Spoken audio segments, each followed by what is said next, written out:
Gusto mo maging content creator, pero hindi ka marunong mag-content? Alam mo, madali lang yan. Akala kasi ng marami pag content creator ka, gusto mo lang magpasikat. Gusto mo lang magkaroon ng mga viral videos at gusto mo din dumami yung mga followers mo at syempre, pagkakakitaan mo rin tong social media. Yan kasi yung ginagawa ng mga karamihan. Pero sa totoo lang, bonus na lang yung mga yun. Ang importante sa content creation, magsimula ka maging komportable sa mga gusto mong i-share o ipakita sa mga tao online. Pwedeng nakakatawa, pwedeng nakaka-encourage, pwedeng educational. Ikaw na ang bahala basta masaya ka. Kasi kung gagawin mo lang to for the sake of wrong reason, hindi ka tatagal dito.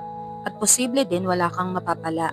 The goal here is to be consistent and creative. Mag-post ka araw-araw ng mga gusto mong i-share. Huwag mo nang intindihin kung may nanonood ba dyan, may magla-like ba dyan, or may magpa-follow sa'yo. Kasi the more na nakadepende ka sa sasabihin ng iba at expectation sa'yo, mas lalong hindi ka makakapagsimula.